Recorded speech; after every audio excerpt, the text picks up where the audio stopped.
Does junk food ruin your physique? A new study compared a diet of ultra-processed foods to a diet of unprocessed foods. Those following the ultra-processed diet ate an average of 508 calories more per day, resulting in weight gain. When following the unprocessed diet, weight loss occurred despite people being told that they could eat as much or as little as they wanted. Now, some of this probably isn't surprising. Junk food can be designed to be as delicious as possible, so you might resonate with the feeling of opening a pack of cookies and inhaling the whole pack faster than you can say Netflix and chill. And food processing has shown an association with how addictive-like a food is. And now we have a direct head-to-head comparison showing that ultra-processed foods are easier to overeat than unprocessed foods. So I do think if high-calorie, hyper-palatable, ultra-processed foods didn't exist, we wouldn't have the same obesity epidemic that we have today. So you could argue that we should throw all junk food out and avoid it like the plague. However, I do think that there is an important consideration. Whilst junk food does look worse for appetite regulation, it's worth keeping in mind that these diets were administered to people. And why does that matter?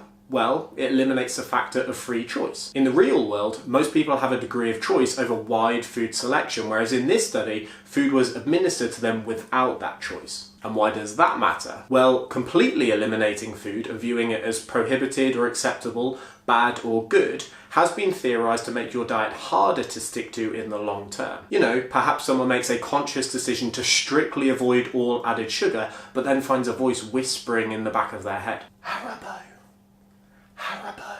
And then they find themselves compensating by periodically scoffing a family multi-pack. So what are the take-home messages? Junk food is probably going to be worse for appetite control and therefore body composition than unprocessed food, and eliminating them completely would inevitably help the obesity epidemic. However, the weight gain associated with junk food still correlates to caloric intake, so you can consume junk food within your calorie allowance without piling on the pounds. And junk food does exist, and consciously making the decision to strictly avoid it may make your diet harder to stick to in the long term, for some people at least. So I think it makes sense to prioritise unprocessed nutritious food as much as possible, but then consider whether the inclusion of some junk food makes your diet easier to adhere to in the long term.